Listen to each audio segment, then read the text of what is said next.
J'étais concentrée à revoir les données du 3e trimestre quand mon ordinateur portable a émis un bip annonçant un appel vidéo.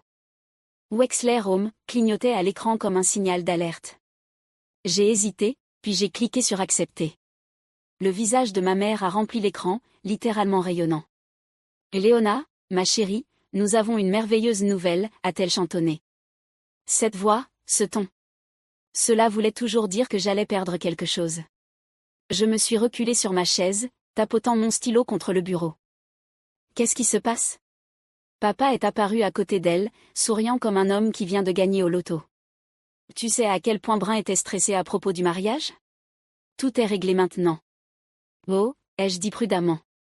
Maman a joint les mains avec enthousiasme. On a vendu ta maison au bord du lac. La pièce a semblé basculer. Vous avez fait quoi? Ta maison au bord du lac, a-t-elle répété, comme si je n'avais pas entendu. On a reçu une offre incroyable au-dessus du prix demandé et c'est parfait. On a viré la compte pour la salle de réception ce matin. N'est-ce pas fantastique? Je ne bougeais pas. Je ne pouvais pas. Cette maison n'était pas qu'un bien immobilier. C'était ma paix. Mon espace. C'était à moi. Tu ne l'utilisais même pas, a ajouté papa. Elle restait vide depuis des années. Je travaillais, papa. À Boston. Je n'étais pas en vacances. Exactement, a chantonné maman. Alors pourquoi laisser une maison entière se perdre? Brun mérite un mariage magnifique, et grâce à ça, elle va avoir tout ce dont elle rêvait. C'est ton cadeau pour elle. Quelque chose s'est serré et verrouillé dans ma poitrine. C'est merveilleux, ai-je réussi à dire. Maman a applaudi. Je savais que tu comprendrais. Tu as toujours été si généreuse. Brun va être ravi, a ajouté papa. Elle l'est déjà, a répondu maman. Elle a choisi sa robe hier. Attends de la voir, c'est de la soie italienne, cousu main. Il continuait à parler, souriant comme si on planifiait des vacances, et non en train de déchiqueter ma vie. Je les regardais, leur visage rempli de joie, totalement inconscient. Bref, dit maman en ajustant la caméra, on voulait juste partager cette bonne nouvelle. On t'aime, ma chérie. Je vous aime, ai-je répondu avec mon calme bien rodé, avant de mettre fin à l'appel. Le silence qui a suivi était plus fort que tout ce qu'ils avaient dit. J'ai refermé mon ordinateur portable et attrapé mon téléphone. Il n'y avait qu'une seule personne que je devais appeler. J'ai acheté cette maison au bord du lac à 28 ans. Seul. Sans co-emprunteur. Sans félicitations de la famille. Juste moi, un avocat immobilier et un banquier qui m'appelait, monsieur, dans le fil de mai. Elle se trouvait dans un coin tranquille du lac Champlain, avec un large porche et un quai qui s'avançait comme un menton obstiné. Je l'avais meublé lentement des livres d'occasion, un vieux fauteuil, des couvertures tissées à la main par un artisan du Vermont qui n'a jamais retenu mon prénom. Ce n'était pas luxueux, mais c'était à moi un espace à l'abri de la culpabilité, des attentes et des apparences. Je n'en ai même pas parlé à ma famille avant 6 mois, et quand je l'ai fait, ma mère n'a même pas levé les yeux de ses mots croisés. Ça doit être sympa, avait-elle dit. Ce mois-là a été le premier où j'ai commencé à envoyer de l'argent à la maison. Au début, c'était subtil, $300 ici, un paiement de carte là, la facture de scolarité de Brun, le chauffe-eau, le leasing de la voiture de papa. La deuxième année, c'était devenu automatique, programmé, aseptisé à travers des comptes intermédiaires et des virements en ligne. Je n'en parlais jamais. Ils ne demandaient jamais d'où venait l'argent. C'était plus simple ainsi, pour eux. À un moment donné, j'ai cessé de compter. J'ai aussi cessé de visiter la maison. C'était moins douloureux de l'imaginer intacte et silencieuse que d'y revenir et la trouver remplie des besoins des autres. Mais une chose que je n'avais pas oubliée, que je ne pouvais pas oublier, c'était ce que j'avais fait 18 mois après l'achat. J'avais transféré le titre de propriété à une société écran que j'avais créée pendant mes études de master, Wexmont Holdings. Elle était restée inactive jusqu'à ce que je lui donne un but. Personne d'autre n'était au courant, pas même Nathalie. Je ne l'ai pas fait parce que je m'attendais à ce qu'ils me volent. Je l'ai fait parce qu'au fond, je savais qu'ils en seraient capables. J'ai sorti mon ordinateur portable et ouvert le disque chiffré. Tout y était: l'acte d'origine, les documents de transfert, les déclarations fiscales. Une police d'assurance discrète, cachée en plein jour. Puis j'ai appelé Nathalie. Elle a décroché à la 2e sonnerie. Léona. Eh ben, ça faisait un bail. J'ai besoin d'un service, ai-je dit. Quelque chose de légal. Et de gros. Elle n'a pas hésité une seconde. Je t'écoute. Je crois que mes parents viennent de vendre une maison, qu'ils ne possédaient pas. Un silence. Tu peux répéter ça? Je lui ai tout expliqué, comment ils m'avaient appelé ce matin-là, rayonnant comme s'ils avaient gagné au loto, m'annonçant fièrement qu'ils avaient vendu ma maison au bord du lac pour financer le mariage de Brun. Et comment ils en parlaient comme si je devais en être fière. Et voilà le truc, ai-je ajouté en ouvrant le PDF à l'écran. Ils n'ont pas vendu ma maison. Ils ont vendu un bien appartenant à Wexmont Holdings. Ta société écran, dit Nathalie, sa voix se tendant. Celle qu'on a créée ensemble. Exactement. J'ai transféré l'acte de propriété il y a des années. Je viens de vérifier, il est toujours au nom de Wexmont. Ils ont falsifié ma signature sur les documents de vente. Putain, Léona. Ils ont toujours su où était la clé, où étaient les papiers. Je leur ai trop fait confiance. Tu leur as tout donné, corrigea-t-elle. Et ils s'en sont servis pour commettre une fraude pénale. J'ai expiré lentement. Ce mot rend les choses réelles. C'est réel. Et s'ils ont encaissé le chèque, c'est traçable. J'ai réduit les fichiers de propriété et me suis reculée sur ma chaise. J'ai une chance, tu penses? Nathalie a ricané, amère. Tu n'as pas juste une chance. Tu as une bombe nucléaire. Falsification de signature, fausse déclaration, vol d'actifs d'entreprise. Ce n'est pas juste une dispute de famille, Léona. C'est criminel. J'ai fixé l'écran, regardant les visages souriants de mes parents figés dans la miniature de l'appel. Ils pensaient d'avoir réussi un coup. Ils pensaient que je hocherais la tête, que j'enverrais un cadeau, peut-être que je paierais même l'orchestre. Je leur envoie de l'argent depuis des années, ai-je dit à voix basse. Hypothèque, carte de crédit, prêt de Brun. Je ne voulais pas de reconnaissance. Je voulais juste qu'ils ne coulent pas. La voix de Nathalie s'adoucit. Et pourtant, ils ont fini par t'entraîner avec eux. J'aurais dû les couper. Tu as essayé. Tu t'es acheté une île. Ils sont juste venus à la nage te rejoindre. Je n'ai pas répondu. Je rédigeais déjà les papiers dans ma tête. Ma main ne tremblait pas. Pas cette fois. Laisse-moi deviner, dit Nathalie. Tu ne m'appelles pas juste pour te défouler. Non, dis-je. Je t'appelle pour me battre. Le modèle était déjà dans les fichiers de Nathalie. On l'a modifié, changé les noms, les dates, l'idée du bien immobilier, puis on l'a fait relire par le conseiller juridique de Wexmont.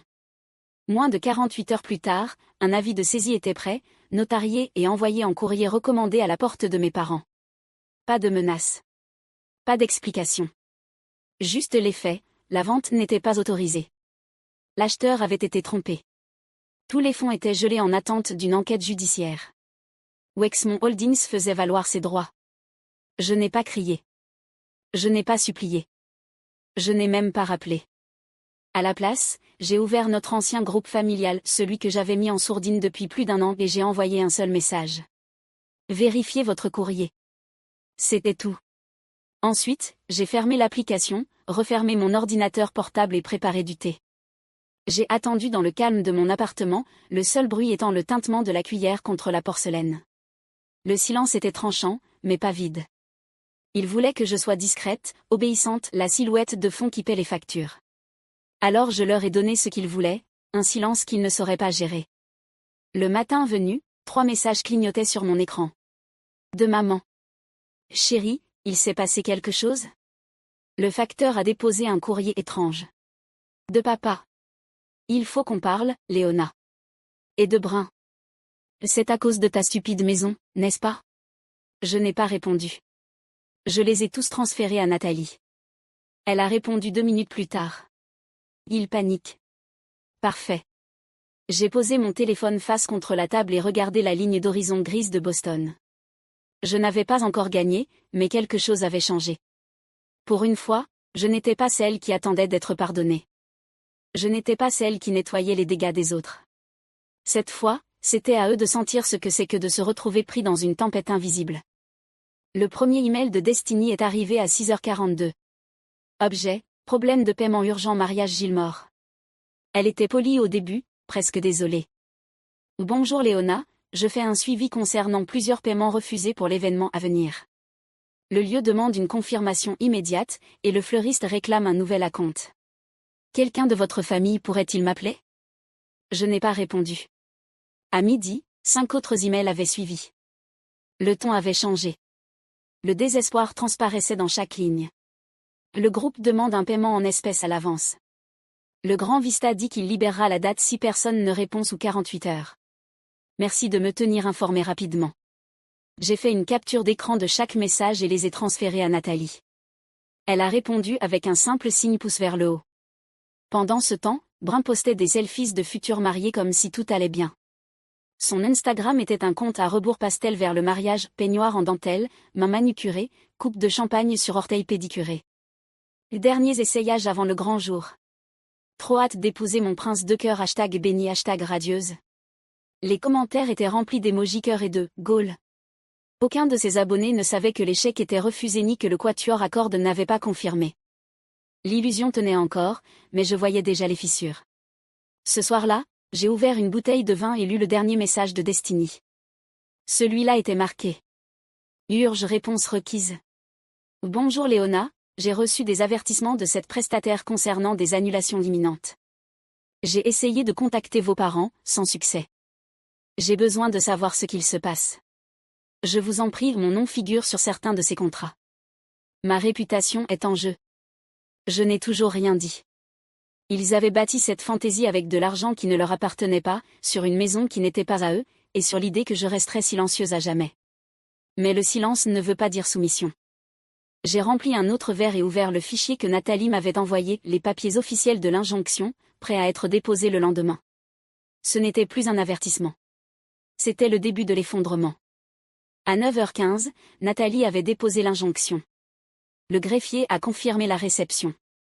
Le juge assigné à notre dossier avait la réputation d'être rapide, et en quelques heures, une ordonnance de suspension temporaire fut émise. La vente fut gelée. Tous les fonds, signalés pour fraude. Le statut juridique de Wexmont Holdings était désormais officiel. Mes parents n'avaient pas simplement vendu une maison, ils avaient tenté de blanchir un bien volé, en toute impunité. Je n'avais pas besoin de l'annoncer. L'avalanche s'était déclenchée toute seule. En fin d'après-midi, mon téléphone a commencé à vibrer. Le groupe familial, silencieux depuis des mois, s'est illuminé comme une fusée. Maman. Chérie, il y a un souci avec la banque. Tu peux regarder? Papa. Léona? On reçoit des appels étranges du notaire. Brun. Qu'est-ce que t'as fait? Je n'ai pas répondu. Puis les appels ont commencé. 10 appels manqués en moins de 30 minutes. J'ai mis le groupe en sourdine et retourné mon téléphone sur le comptoir. Qu'il panique. Qu'il devine. J'ai ouvert mon ordinateur pour trouver un email de l'officier d'entièrcement, en copie avec mon avocate. Tous les versements ont été suspendus dans l'attente d'un examen juridique. Un autre message a suivi quelques minutes plus tard, de l'agent immobilier de l'acheteur. Veuillez nous contacter immédiatement pour clarifier la structure de propriété. Notre client est extrêmement préoccupé. J'ai pris une longue gorgée de café et actualisé la boîte de réception de Destiny. Un nouveau sujet était apparu. Aidez-moi, je perds le contrôle du mariage. Elle n'avait encore aucune idée à quel point cela allait empirer. Je ne prenais pas plaisir à voir les choses s'effondrer, pas comme Brun l'aurait fait si les rôles avaient été inversés. Mais il y avait une satisfaction brutale, discrète, à laisser la cause rencontrer enfin ses conséquences. Ils avaient agi sans demander, sans vérifier, sans jamais imaginer que je pourrais ne pas me laisser faire. Maintenant, l'argent était bloqué, le planning détruit, et chaque appel qu'il passait rebondissait contre le même mur. Mon silence. Je fermais tous les onglets sauf un, le statut en direct de l'ordonnance restrictive. L'active, était-il écrit. Nathalie envoya un message, ils vont le sentir dès demain matin. Je ne répondis pas. Je regardais simplement. L'appel arriva peu après minuit. Je ne reconnus pas le numéro, mais je répondis quand même.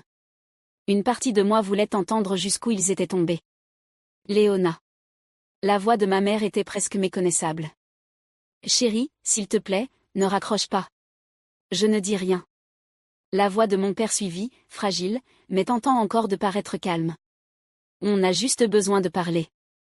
Il y a eu une confusion. Quelque chose avec la banque. Tu veux dire l'enquête pour fraude, dis-je. Cette confusion-là? Un silence s'installa. Léona, on ne savait pas, murmura ma mère. On pensait que... Que quoi? Ma voix ne monta pas. Ce n'était pas nécessaire. Que la maison était juste là, attendant que tu la vendes. Que tu t'estimais propriétaire de quelque chose que tu n'avais jamais gagné. Vous aviez de l'argent, dis-je, coupant court. Tu crois que ces 800 $ par mois pendant 4 ans venaient d'où? J'ai payé votre prêt immobilier. Vos cartes de crédit, les mensualités de la voiture, la moitié des frais de scolarité de Brun. Encore du silence. Je pensais que ça venait d'un parent, murmura mon père. C'est le cas, dis-je. Celui que vous avez élevé. Celui à qui vous avez appris à être utile, par être aimé. Ma mère se mit à pleurer, des sanglots bruyants, entrecoupés de hoquets. On ne savait pas que c'était toi. Non, vous ne vouliez pas savoir. Parce que si vous saviez, il aurait fallu vous sentir coupable de voir à quel point c'était facile de tout prendre. On essayait juste de garder la tête hors de l'eau, dit mon père. Tu t'en sors tellement bien, et c'est pour ça que vous pensiez que je ne remarquerais pas que vous m'aviez volé. Ne dis pas ça, pleura ma mère. On est une famille.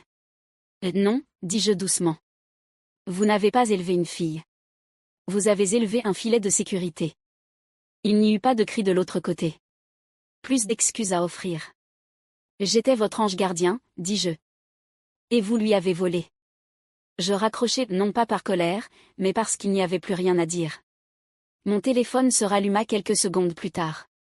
Je l'éteignis et restai assise dans le noir, le seul son dans la pièce étant ma propre respiration.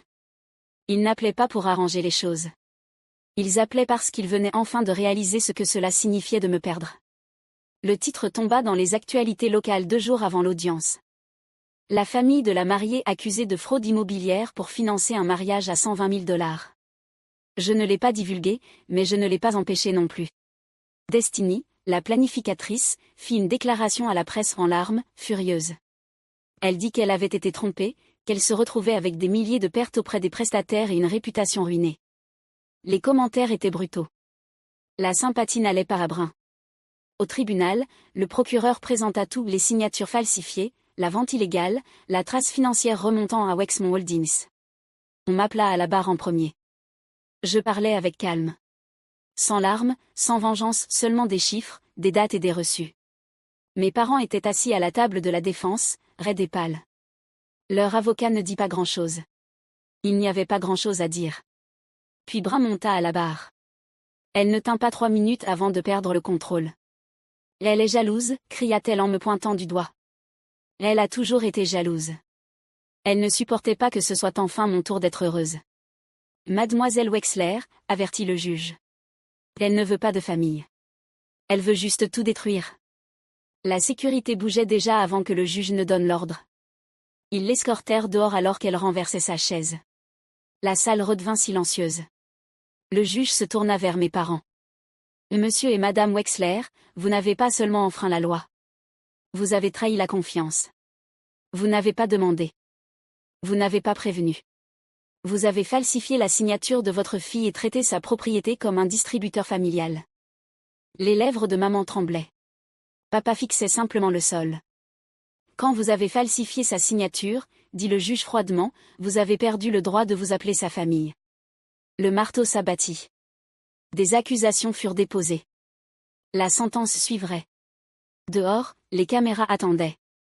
Je ne dis rien. Je continuais simplement à marcher devant les journalistes, les flashs, les marches du tribunal. Je ne me sentais pas victorieuse, mais je me sentais en paix. La maison du lac avait exactement la même apparence.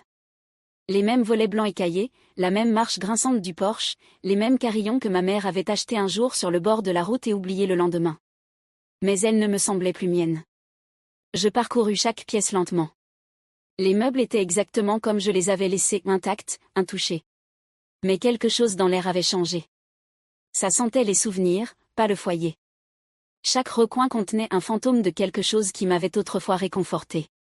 Maintenant, cela me rappelait seulement à quel point le réconfort peut être utilisé contre vous. Je m'arrêtai près de la bibliothèque, les doigts effleurant la reliure d'un roman que j'avais relu pendant un long congé d'hiver. Je rêvais autrefois dans cette maison, j'y faisais des projets, j'y respirais librement. Puis je pensais à l'appel, celui où l'on m'avait dit qu'elle avait été vendue, comme si elle n'avait jamais compté. Je m'assis au bord du lit et regardai le lac, calme comme du verre. C'était mon sanctuaire, ma preuve que je pouvais construire quelque chose sans eux. Désormais, ce n'était plus qu'une boîte remplie des projections de quelqu'un d'autre. Je me levai, sortis le trousseau de clés de ma poche, et retournai à la cuisine. Il n'y eut aucun geste dramatique, aucun claquement de porte. Je déposai simplement les clés sur le comptoir, une sortie discrète d'un lieu qui n'avait plus besoin de moi, et dont je n'avais plus besoin non plus.